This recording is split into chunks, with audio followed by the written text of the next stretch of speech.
दो ही ले लीजिए, दो ही केवल लीजिए, फटाफट लीजिए, आज दर्शन जी। बताए पंडित जी।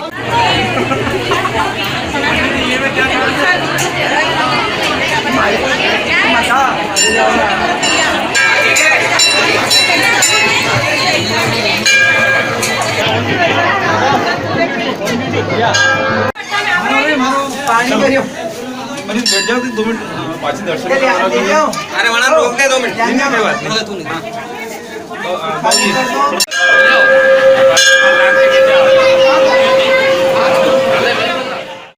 इस माता के दरबार में चढ़ाते हैं भक्त अपनी जीवा। जब हो जाती है भक्तों की मनोकामना पूरी, नहीं करना होता कोई इलाज, बस माता के शरण में ही रहने से हो जाते हैं दुख दूर। दूर दूर से आते हैं श्रद्धालु भक्त यहाँ अपनी मनोकामना लेकर। करीब 700 साल पुराना है ये माता का मंदिर। नवरात्रि के 9 दिनों का सभी श्रद्धालु भक्तों को रहता है इंतजार, चाहे चैत्र माह की नवरात्रि हो या आसोच माह की नवरात्रि, दोनों ही नवरात्रि का भक्तों को बड़ी बेसब्री से इंतजार रहता है। तो आइए आज हम दर्शन कराते हैं एक ऐसे मंदिर की जहां पर भक्त अपनी मनोकामना पूर्ण होने पर क्या चढ़ाते हैं माता के दरबार में। मनासा तहसील के गांव आंत्री माता में एक 700 साल से अधिक पुराना मां आंत्री का चमत्कारिक मंदिर है। इस मंदिर में चंद्रावत राजपूतों की कुल देवी मां आंत्री विराजमान है, जहां सभी धर्मों को मानने वाले श्रद्धालु भक्त माता आंत्री के दर्शन को आते हैं। यह मंदिर गांधी सागर के जल भराव के क्षेत्र में आता है। मां आंत्री का चमत्कारिक मंदिर गांधी सागर के जल भराव क्षेत्र में निर्मित है।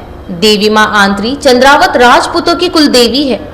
यहाँ भक्त अपनी मन्नत पूरी होने पर देवी मां को अपने हाथों से अपनी जीभ काटकर चढ़ाते हैं।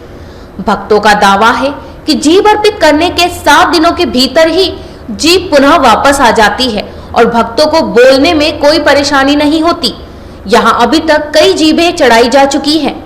मनासा नगर से करीब 35 किलोमीटर दूर आंत्री माता गांव में यह प्राचीन मंदिर है। मंदिर के पुजारी भारत सिंह राठौड़ बताते हैं कि देवी मां का मंदिर करीब 700 साल से भी पुराना है।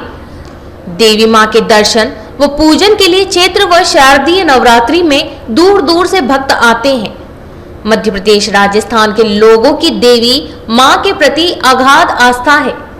पुजारी राठौड़ के अनुसार देवी मां सभी की मुरादें मन्नतें पूरी करती हैं। सबसे पहले मन्नत पूरी होने पर सन 1964 में आंत्री माता गांव के ही गुलाब मेघवाल ने जीभ अर्पित की थी। बाद में उसकी जीभ आ गई।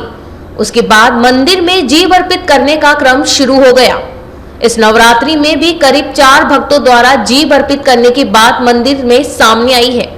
अब तक काफी संख्या में लोग देवी मां को अपनी जीभ अर्पित कर चुके हैं। निसंतानता का कष्ट हरती है ये देवी मां। देवी मां निसंतानता का कष्ट हरती है। देवी मां के मंदिर के पिछले हिस्से में संतान की कामना के साथ ही महिलाएं उल्टा स्वास्तिक बनाती हैं। मन्नत पूर्ण हो जाने पर संतान प्राप्ति होने पर महिलाएं पुनः मंदिर आती हैं और सीधा स्वास्तिक बनाकर देवी मां को धन्यवाद ज्ञापित करती हैं। दिन भर में देवी मां के 3 रूप होते हैं। प्रातः वेला में बचपन और दोपहर में जवान और संध्या काल में बुढ़ापे में माता का रूप दिखाई देता है। पुजारी और ग्रामीण बताते हैं कि मां के दिन भर में 3 रूप दिखाई देते हैं। सुबह देवी मां वात्सल्य अवस्था में, दोपहर में युवा अवस्था में और शाम समय वृद्धावस्था में दर्शन देती हैं। आंत्री माता मंदिर से जुड़ा एक मिथक है कि जो व्यक्ति पुजारी के घर गोद आता है वही देवी मां की पूजा करता है। पुजारी भारत सिंह राठौड़ बताते हैं कि देवी मां की सेवा व पूजा करने वाले पुजारियों के यहाँ संतान नहीं होती। अब तक सभी पुजारी गोद आए हुए बच्चे हैं। मैं भी पुजारी नारायण जी राठौड़ के घर गोद आया था। आंत्री माता मंदिर का इतिहास कुछ इस तरह है। आंत्री माता राव जी सेवाजी खेमे के स्वप्न में आई। उन्होंने आंत्री माता गांव में विराजित होने की मंशा जताई थी। इसके बाद विक्रम संवत 1329 में देवी मंदिर के निर्माण की आधारशिला रखी गई। यह मंदिर करीब 3.5 साल अवधि में विक्रम संवत 1333 में बनकर तैयार हो गया। उस समय मंदिर निर्माण करीब 7,332 रुपए खर्च हुए थे। राव सेवाजी खेमा चंद्रावत राजपूत थे।